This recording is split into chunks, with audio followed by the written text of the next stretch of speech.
ఆకాశవాణి వార్తలు చదువుతున్నది దుర్గా ఉషారమణి. అభివృద్ది, సామాజిక న్యాయం సమాజంలో అన్ని వర్గాలకు ఎటువంటి వ్యత్యాసం లేకుండా చేరాలని, అనేక తరాలుగా వివక్షకు గురైన వారు అభివృద్దిలో భాగస్వాములు కావాలని ప్రధానమంత్రి నరేంద్రమోదీ ఈరోజు అన్నారు. హైదరాబాద్ శంషాబాద్ సమీపంలోని ముచ్చింతల్ వద్ద స్టాచ్యూ ఆఫ్ ఈక్వాలిటీని ప్రపంచానికి అంకితం చేసిన అనంతరం ప్రధానమంత్రి మాట్లాడారు. అంతర్జాతీయ మెట్ట పంటల పరిశోధన సంస్థ ఇక్రిసాట్ స్వర్ణోత్సవాలను కూడా ప్రధానమంత్రి ఈరోజు ప్రారంభించారు. వ్యవసాయ రంగంలో అన్ని సవాళ్లను అధిగమించేందుకు శాస్తవేత్తలు, ప్రజల భాగస్వామ్యంతో సంఘటిత కృషి జరగాలని మోదీ ఈ సందర్భంగా పిలుపునిచ్చారు.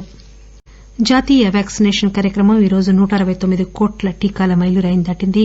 గడిచిన 24 గంటల్లో 1,27,000 కొత్త కోవిడ్ కేసులు నమోదయ్యాయి. అమెరికాలో కోవిడ్ తదితర కారణాల వల్ల మరణించిన వారి సంఖ్య ఈవేళ్టికి 9 లక్షలకు చేరుకుంది. శ్రోతలకు ఒక విజ్ఞప్తి. కోవిడ్-19 నియంత్రణలో దేశం 168 కోట్లకు పైగా టీకాలను వేసి ముందుకు సాగుతుండగా కరోనా వైరస్ కొత్త పేరియంట్లను గురించిన వార్తలు ఆందోళన కలిగిస్తున్నాయి. ఈ పరిస్థితుల్లో వీలైనంత త్వరగా పూర్తి టీకా డోసులు వేసుకోవాలని, అలాగే టీకాలు వేసుకోవడంలో ఇతరులకు సహాయం చేయాలని విజ్ఞప్తి చేస్తున్నాం. 15 నుంచి 18 సంవత్సరాలలోపు పిల్లలకు ప్రభుత్వ సూచనల మేరకు టీకాలు వేయించండి. దయచేసి ముఖానికి మాస్క్ ధరించండి, 2 గజాల భౌతిక దూరం పాటించండి, ముఖం, చేతుల శుభ్రతపై దృష్టి పెట్టండి.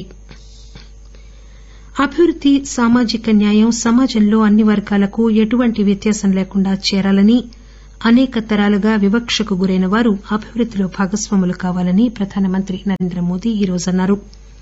నూతన భారతావని కోసం జరుగుతున్న కృషి ఈ లక్ష్య సాధన కోసమే జరుగుతోందని ఆయన చెప్పారు. హైదరాబాద్ శంషాబాద్ సమీపంలోని ముచ్చింతల్ వద్ద స్టాచ్యూ ఆఫ్ ఈక్వాలిటీని ప్రపంచానికి అంకితం చేసిన అనంతరం మాట్లాడుతూ ప్రధానమంత్రి సంస్కరణల కోసం మూల విలువల నుంచి దూరం వెళ్లవలసిన అవసరం లేదని, ప్రాచీన విలువలను కాపాడుకుంటూనే ప్రగతి బాట పట్టవచ్చునని అన్నారు. प्रगतिशीलता की बात होती है तो माना जाता है कि सुधार जड़ों से दूर जाकर ही होगा, लेकिन जब हम रामानुजाचार्य जी को देखते हैं तो हमें एहसास होता है कि प्रगतिशीलता और प्राचीनता में कोई विरोध नहीं है. ये जरूरी नहीं है कि सुधार के लिए अपनी जड़ों से दूर जाना पड़े. 11వ శతాబ్దానికి చెందిన శ్రీ రామానుజాచార్య జీవితం ఇదే విషయాన్ని స్పష్టంగా తెలియజేస్తోందని మోదీ అన్నారు.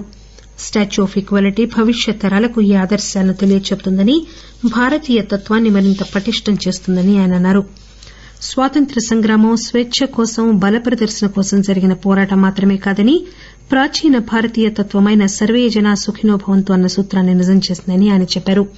సమానత్వానికి సంబంధించి శ్రీ రామానుజాచార్య దృక్పథాన్ని డాక్టర్ బిఆర్ అంబేడ్కర్ వంటి వారు కూడా సమర్థించారని అంటూ ప్రధానమంత్రి తమ ప్రభుత్వం సబ్కా సాథ్ సబ్కా వికాస్ సబ్కా ప్రయాస్ అనే దార్శనికతతో ముందుకు సాగుతోందని చెప్పారు. भाग्यनगर का कौन ऐसा भाग्यशाली होगा, कौन ऐसा हैदराबादी होगा जो सरदार पटेल की दीर्घ दृष्टि, सरदार पटेल का सामर्थ्य और हैदराबाद के आन बान शान के लिए सरदार साहब की कूटनीति को न जानता. आज देश में एक और सरदार साहब की स्टैच्यू ऑफ यूनिटी एकता की शपथ दोहरा रही है, तो रामानुजाचार्य जी की स्टैच्यू ऑफ इक्वालिटी समानता का संदेश दे रही है. హైదరాబాద్ చరిత్రకు సర్దార్ వల్లభాయ్ పటేల్ కు ఎంతో విలక్షణమైన సంబంధం ఉందని గుర్తు చేస్తూ ప్రధానమంత్రి గుజరాత్ లో Sardar Vallabhbhai Patel statue of unity, Hyderabad లో స్టాచ్యూ ఆఫ్ ఈక్వాలిటీ రెండూ ఘనత తెచ్చిపెట్టాయన్నారు. విశ్వక్సేన ఇష్టి యాగంలో పాల్గొనడం ద్వారా తాను భారత ప్రజల సంక్షేమం కోసం ప్రార్థించానని ప్రధానమంత్రి చెప్పారు. సమాజంలో పరివర్తన, ప్రగతి సాధించే విషయంలో శ్రీ రామానుజాచార్యను చూసినప్పుడు ప్రగతిశీల విధానంలో, ప్రాచీనతలో ఎటువంటి వైరుధ్యం లేదని స్పష్టమవుతోందన్నారు. సమాజంలో అణచివేత ఎదుర్కొన్న జాతులను శ్రీ రామానుజాచార్య ప్రత్యేకంగా గౌరవించారని, జాతి వల్ల కాదు గుణం వల్ల వ్యక్తి గౌరవం లభిస్తుందని సెలవిచ్చారని ప్రధానమంత్రి గుర్తు చేశారు. విశ్వక్సేన ఇష్టి యాగ ఫలం దేశంలో అందరి సంకల్ప సిద్దికి తోడ్పడాలని ప్రార్థిస్తున్నానని కూడా నరేంద్రమోదీ ఈ సందర్భంగా చెప్పారు. అంతకుముందు ఈ సమావేశంలో మాట్లాడుతూ కేంద్ర సంస్కృతి, పర్యాటక శాఖ మంత్రి జి కిషన్ రెడ్డి హైదరాబాద్ నగరం రానున్న రోజుల్లో ప్రపంచ చిత్రపటంలో, ప్రపంచానికి సంబంధించినటువంటి పర్యాటక రంగంలో ఒక కేంద్రంగా ఇది నిలవబోతా ఉంది. ప్రపంచంలో ఉన్నటువంటి హిందువులందరూ కూడా ఈ పుణ్యక్షేత్రాన్ని దర్శించుకుంటారు. త్రిదండి శ్రీ చిన్నజీయర్ స్వామి కూడా ఈ సభలో మాట్లాడారు. 216 అడుగుల పొడవైన శ్రీ రామానుజాచార్య విగ్రహాన్ని ప్రపంచానికి ప్రధానమంత్రి అంతకుముందు అంకితం చేశారు. అనంతరం 5,000 మంది ఋత్విక్కులు ప్రధానమంత్రికి వేదాశీర్వచనం చదివారు. హైదరాబాద్ సమీపంలోని ముచ్చింతల్ వద్ద 40 ఎకరాల ఆహ్లాదకరమైన వాతావరణంలో ఉన్న శ్రీ చిన్నజీయర్ స్వామి ఆశ్రమ ప్రాంగణంలో నెలకొల్పిన సమతామూర్తి కూర్చుని ఉన్న విధానంలో మలిచిన అతిపెద్ద విగ్రహాల్లో ప్రపంచంలోనే రెండవది. విశిష్టాద్వైత మత గురువైన భగవద్ రామానుజుల సహస్రాబ్దిని పురస్కరించుకుని 1,000 కోట్ల రూపాయల ఖర్చుతో 216 అడుగుల ఎత్తైన సమతామూర్తి విగ్రహాన్ని రూపొందించారు. బంగారం, వెండి, రాగి, కంచు, జింక్ పంచలోహ సమ్మిశ్రితంగా ఈ మహోన్నత విగ్రహాన్ని అపూర్వమైన రీతిలో మలచి ప్రతిష్ఠించారు. 2017లోనే ఈ విగ్రహం తయారైనప్పటికీ మిగిలిన కట్టడాలు పూర్తి కావడానికి 4 సంవత్సరాల సమయం పట్టింది. 54 అడుగుల ఎత్తైన భద్రవేది అనే భారీ వేదికపైన ఒక పెద్ద కమలంలో విగ్రహాన్ని ప్రతిష్ఠించారు. 63,444 చదరపు అడుగుల వైశాల్యంలో శ్రీ రామానుజాచార్యుల జీవితం, సందేశాలను తెలియజేసేలాగా చిత్రాలను ప్రదర్శిస్తున్నారు. నిత్య పూజల కోసం 120 కిలోల బంగారు విగ్రహాన్ని కూడా ఇక్కడ ప్రతిష్ఠించారు. భద్రవేది వెలుపల సమతామూర్తి చుట్టూతా 34 ఎకరాల్లో 108 దివ్య దేశ క్షేత్రాల రాతి నమూనాలు నెలకొల్పారు. ఈ సహస్రాబ్ది ఉత్సవాలు ఈ నెల 12వ తేదీ వరకు కొనసాగుతాయి. హైదరాబాద్ సమీపంలోని పట్టంచెరు వద్ద ఉన్న అంతర్జాతీయ మెట్ట పంటల పరిశోధన సంస్థ ఇక్రిసాట్ స్వర్ణోత్సవాలను కూడా ప్రధానమంత్రి నరేంద్ర మోదీ ఈరోజు ప్రారంభించారు. ఈ సందర్భంగా ఆయన plant protection and rapid generation advancement facility విషయాలకు సంబంధించిన వాతావరణ మార్పు పరిశోధనా విభాగాన్ని ప్రారంభించారు. ప్రధానమంత్రి ఈ సందర్భంగా మాట్లాడుతూ వ్యవసాయ రంగంలో అన్ని సవాళ్లను అధిగమించడానికి శాస్తవేత్తలు, ప్రజల భాగస్వామ్యంలో సంఘటిత కృషి జరగాలని పిలుపునిచ్చారు. వాతావరణ మార్పు పరిస్థితులను, దేశ వ్యవసాయ రంగంపై దాని ప్రభావంపై ప్రధానంగా దృష్టి సారించాలన్నారు. వాతావరణంలో మార్పుల వల్ల ఎక్కువగా సన్నకారు రైతులు నష్టపోతున్నారని, ఈ దృష్టితో వాతావరణ మార్పు అంశాలకు కేంద్ర బడ్జెట్ ప్రాముఖ్యతనిచ్చిందని ప్రధానమంత్రి వివరించారు. డిజిటల్ వ్యవసాయానిదే దేశ భవిష్యత్తని, చిన్న రైతులు తక్కువ పెట్టుబడితో సాగు చేయడానికి కావలసిన వినూత్న వ్యూహాలను, అత్యాధునిక సాంకేతికతలను వినియోగించే విషయంలో యువత ప్రముఖ పాత్ర నిర్వహించాలని మోదీ కోరారు. बदलते हुए भारत का एक महत्वपूर्ण पक्ष है डिजिटल एग्रीकल्चर. ये हमारा फ्यूचर है और इसमें भारत के टैलेंटेड युवा बहुत बेहतरीन काम कर सकते हैं. डिजिटल टेक्नोलॉजी से कैसे हम किसान को एम्पावर कर सकते हैं, इसके लिए भारत में प्रयास निरंतर बढ़ रहे हैं. क्रॉप असेसमेंट हो, लैंड रिकॉर्ड्स का डिजिटाइजेशन हो, ड्रोन के माध्यम से इंसेक्टिसाइड्स और न्यूट्रिएंट्स की स्प्रेइंग हो, ऐसी अनेक सर्विसेज में टेक्नोलॉजी का उपयोग, आर्टिफिशियल इंटेलिजेंस का उपयोग बढ़ाया जा रहा है. ఆయిల్ పామ్ సాగును విస్తృతపరిచేందుకు సాధ్యమైన అన్ని రకాల సహాయం అందిస్తామని మోదీ తెలంగాణ రాష్టానికి, చిన్న రైతులకు హామీ ఇచ్చారు. మన దేశం ప్రపంచంలోనే అతిపెద్ద ఆహార భద్రతా కార్యక్రమాన్ని అమలు పరుస్తోందని, ఇప్పుడు పౌష్టికాహార భద్రతపై దృష్టి కేంద్రీకరించామని చెప్పారు. గడిచిన 7 సంవత్సరాల్లో అనేక నూతన పౌష్టికాహార వంగడాలను అభివృద్ది పరచడం జరిగిందని నరేంద్ర మోదీ వివరించారు. అంతకుముందు కేంద్ర వ్యవసాయ శాఖ మంత్రి నరేంద్ర సింగ్ తోమర్ మాట్లాడుతూ వాతావరణంలో మార్పు సమస్యను అధ్యయనం చేసి తగిన పరిష్కారాలు కనుగొనడంలో ముఖ్య పాత్ర నిర్వహించాలని ఇక్రిసాట్ వంటి సంస్థలను కోరారు.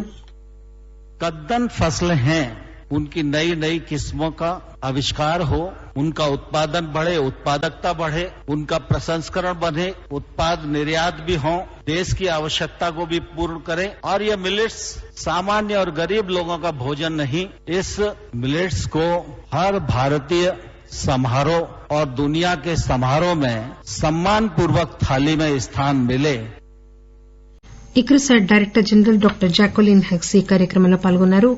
ఈ మధ్యాహ్నం శంషాబాద్ అంతర్జాతీయ విమానాశ్రయానికి చేరుకున్న ప్రధానమంత్రికి గవర్నర్ డాక్టర్ తమిళిసై సౌందరరాజన్, కేంద్ర పర్యాటక శాఖ మంత్రి కిషన్ రెడ్డి, రాష్ట పశుసంవర్ధక శాఖ మంత్రి తలసాని శ్రీనివాస్ యాదవ్, ప్రభుత్వ ప్రధాన కార్యదర్శి Somesh Kumar, police director general Mahender Reddy, ఇతర సీనియర్ అధికారులు స్వాగతం పలికారు.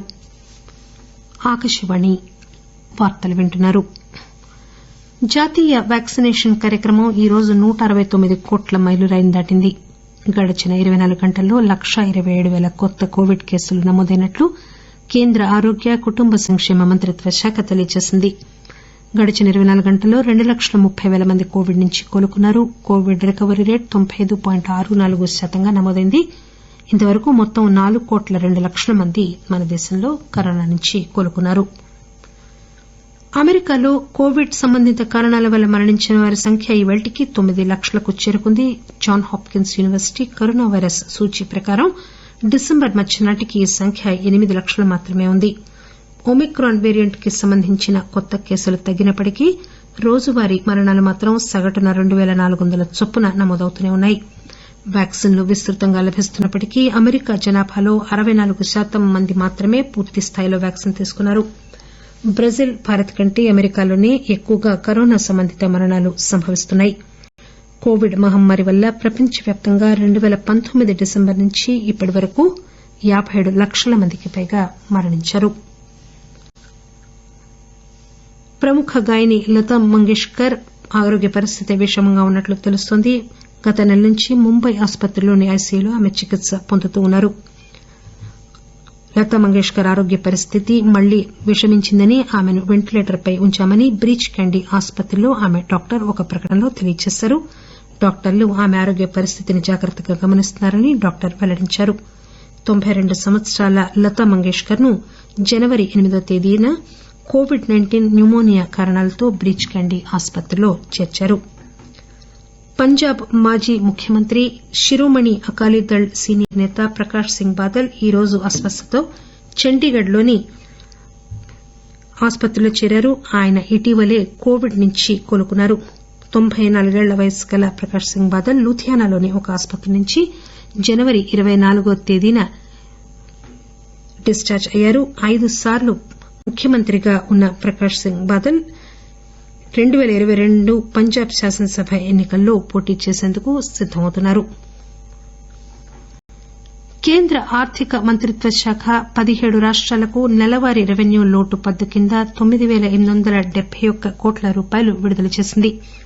రాష్టాలకు విడుదల చేసిన పీడీఆర్డీ 11వ విడత నిధులివి. 15వ ఆర్థిక సంఘం సిఫారసుల మేరకు రెవెన్యూ లోటును పూడ్చేందుకు ఈ నిధులు విడుదల చేసినట్లు ఆర్థిక మంత్రిత్వ శాఖ తెలియజేసింది. 15వ ఆర్థిక సంఘం మొత్తం పీడీఆర్డీ పద్దు కింద 2021-22 సంవత్సరానికి 1,18,452 కోట్ల రూపాయలు విడుదల చేయాలని సిఫారసు చేయగా నెలవారీగా ఈ నిధులను అందజేస్తున్నారు.